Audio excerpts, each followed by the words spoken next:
नमस्कार दोस्तों। सरदार वल्लभ भाई पटेल, जन्म 31 अक्टूबर 1875, स्वर्गवास 15 दिसंबर 1950। ब्रिटिश सरकार के विरुद्ध खेड़ा सत्याग्रह और बरडोली विद्रोह का सफलतापूर्वक नेतृत्व किया। 1922, 1924 और 1927 में अहमदाबाद नगर निगम के अध्यक्ष चुने गए। 1931 में कांग्रेस के अध्यक्ष चुने गए। स्वतंत्र भारत के प्रथम उप प्रधानमंत्री और गृह मंत्री बने। भारत के राजनैतिक एकीकरण में महत्वपूर्ण भूमिका निभाई। 1991 में भारत रत्न के लिए पुष्टि की गई। भारत के प्रथम उप प्रधानमंत्री और गृह मंत्री सरदार पटेल लोकप्रिय लौह पुरुष के रूप में नाम से भी जाने जाते हैं। उनका पूरा नाम वल्लभ भाई पटेल था। उन्होंने भारतीय स्वतंत्रता संग्राम में महत्वपूर्ण भूमिका निभाई और भारत के प्रथम उप प्रधानमंत्री और गृह मंत्री बने। उन्हें भारत के राजनैतिक एकीकरण का श्रेय दिया जाता है। दोस्तों, इनका प्रारंभिक जीवन इस प्रकार रहा। वल्लभ भाई पटेल का जन्म 31 अक्टूबर 1875 को गुजरात के एक छोटे से गांव नडियाड में हुआ था। उनके पिता झावेर भाई एक किसान और मां लाडबाई एक साधारण महिला थी। सरदार वल्लभ भाई की प्रारंभिक शिक्षा करमसद में हुई। फिर उन्होंने पेटलाद के एक विद्यालय में प्रवेश लिया। 2 वर्ष की पश्चात उन्होंने नडियाड शहर के एक हाई स्कूल में प्रवेश लिया। उन्होंने अपनी हाई स्कूल की परीक्षा 1896 में उत्तीर्ण की। सरदार वल्लभ भाई पटेल अपनी पूरी शिक्षा के दौरान एक मेधावी छात्र रहे। वल्लभ भाई वकील बनना चाहते थे और अपने इस सपने को पूरा करने के लिए उन्हें इंग्लैंड जाना था, किंतु उनके पास इतनी भी वित्तीय साधन नहीं थे कि वो एक भारतीय महाविद्यालय में प्रवेश ले सके। उन दिनों एक उम्मीदवार व्यक्तिगत रूप से अध्ययन कर वकालत की परीक्षा में बैठ सकता था। अतः सरदार वल्लभ भाई पटेल ने अपनी एक परिचित वकील से पुस्तकें उधार ली और घर पर अध्ययन आरंभ कर दिया। समय समय पर उन्होंने अदालतों के कार्यवाही में भी भाग लिया और वकीलों के तख्तों को ध्यान से सुना। तत्पश्चात वल्लभ भाई ने वकालत की परीक्षा सफलतापूर्वक उत्तीर्ण करके दोस्तों उनका जो करियर है वो इस प्रकार रहा। इसके बाद सरदार पटेल ने गोधरा में अपनी वकालत शुरू की और जल्द ही उनकी वकालत चल पड़ी। उनका विवाह झावेरवा से हुआ। 1904 में पुत्री मणिबेन और 1905 में उनके पुत्र दहया भाई का जन्म हुआ। वल्लभ भाई ने अपने बड़े भाई विट्ठल भाई, जो स्वयं एक वकील थे, उनको कानूनी की उच्च शिक्षा के लिए इंग्लैंड भेजा। पटेल सिर्फ 33 साल के थे जब उनकी पत्नी का देहांत हो गया। उन्होंने पुनः विवाह की कामना नहीं की। अपने बड़े भाई के लौटने के पश्चात वल्लभ भाई इंग्लैंड चले गए और एक चित्त होकर लगन के साथ पढ़ाई की और कानूनी परीक्षा में प्रथम स्थान प्राप्त किए। सरदार पटेल 1913 में भारत लौटे और अहमदाबाद में अपनी वकालत शुरू की। जल्द ही वो लोकप्रिय हो गए। अपने मित्रों के आग्रह पर पटेल ने 1970 में अहमदाबाद के सैनिटेशन कमीशन का चुनाव लड़ा और उसमें विजयी हुए। सरदार पटेल गांधी जी के चंपारण सत्याग्रह की सफलता से काफ़ी प्रभावित थे। 1918 में गुजरात के खेड़ा खंड में सूखा पड़ा। किसानों ने करों से राहत की मांग की, लेकिन ब्रिटिश सरकार ने मना कर दिया। गांधी जी ने किसानों का मुद्दा उठाया, पर वे अपना पूरा समय खेड़ा में अर्पित नहीं कर सकते थे। इसीलिए एक ऐसे व्यक्ति की तलाश कर रहे थे जो उनकी अनुपस्थिति में इस संघर्ष की अगुवाई कर सके। इस समय सरदार पटेल स्वेच्छा से आगे आए और संघर्ष का नेतृत्व किया। इस प्रकार उन्होंने अपने सफल वकालत के पेशे को छोड़ सामाजिक जीवन में प्रवेश किया। दोस्तों, इनका राजनीतिक जीवन इस प्रकार रहा। वल्लभ भाई ने खेड़ा में किसानों के संघर्ष का सफलतापूर्वक नेतृत्व किया, जिसके परिणाम स्वरूप ब्रिटिश सरकार ने राजस्व की वसूली पर रोक लगाई और करों की वापस लिया और वर्ष 1919 में संघर्ष खत्म हुआ। खेड़ा सत्याग्रह से वल्लभ भाई पटेल राष्ट्रीय नायक के रूप में उभर कर सामने आए। वल्लभ भाई ने गांधी जी के असहयोग आंदोलन का समर्थन किया और गुजरात कांग्रेस के अध्यक्ष के रूप में अहमदाबाद में ब्रिटिश सामान के बहिष्कार के आयोजन में मदद की।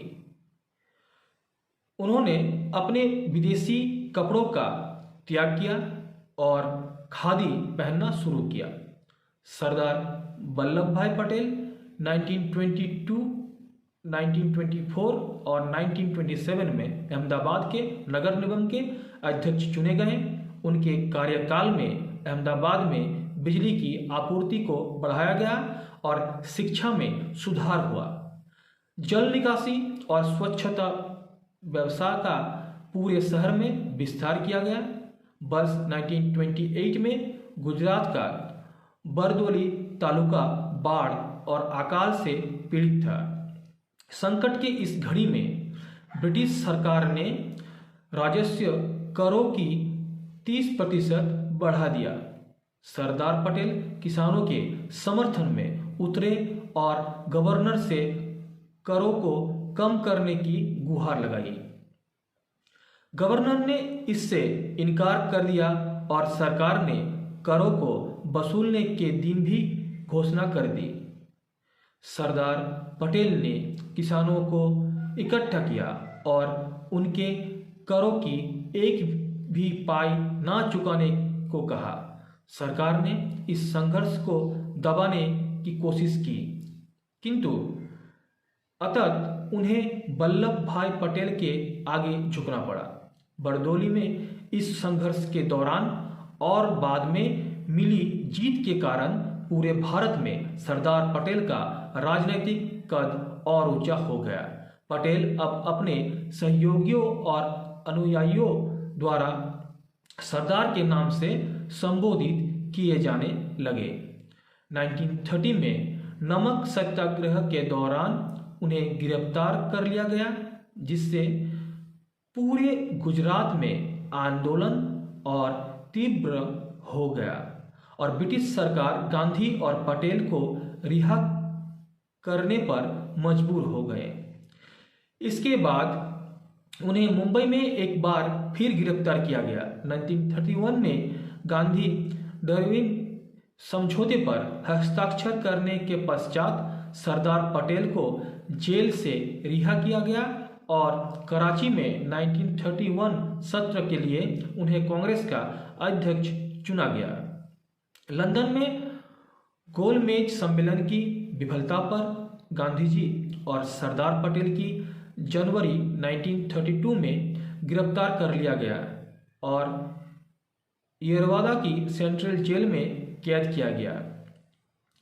कारावास की इन अवधि के दौरान सरदार पटेल और महात्मा गांधी एक दूसरे के करीब आए और दोनों के बीच में स्नेह, भरोसे और स्पष्टवादिता का गहरा रिश्ता बना। अतः जुलाई 1934 में सरदार पटेल को रिहा किया गया।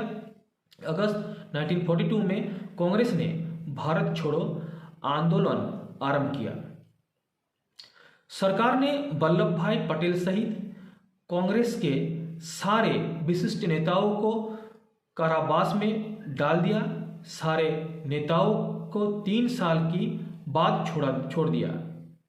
15 अगस्त 1947 को स्वतंत्रता प्राप्ति के पश्चात पंडित जवाहरलाल नेहरू स्वतंत्र भारत के प्रथम प्रधानमंत्री और सरदार पटेल उप प्रधानमंत्री बने।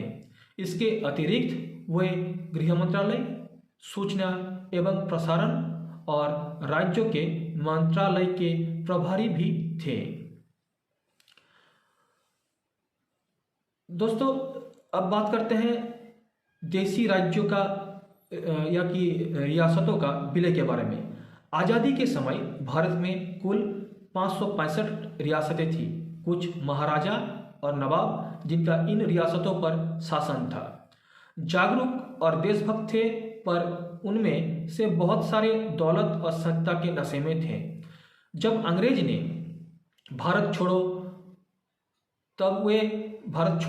तब वे स्वतंत्र शासक बनने की स्वप्न देख रहे थे। उन्होंने तर्क दिया कि स्वतंत्र भारत की सरकार उन्हें बराबरी का दर्जा दे। उनमें से कुछ लोग तो संयुक्त राष्ट्र संगठन को अपना प्रतिनिधि भेजने की योजना बनाने की हद तक चले गए। पटेल ने भारत के राजाओं से देशभक्ति का आह्वान किया और उनसे कहा कि वे देश की स्वतंत्रता से जुड़े और एक जिम्मेदार शासक के तरह बर्ताव करें जो सिर्फ अपनी प्रजा के भविष्य की चिंता करते हैं। उन्होंने 565 रियासतों के राजाओं को यह स्पष्ट कर दिया कि अलग राज्य का उनका सपना असंभव है और भारतीय गणतंत्र का हिस्सा बनने में ही उनकी भलाई है।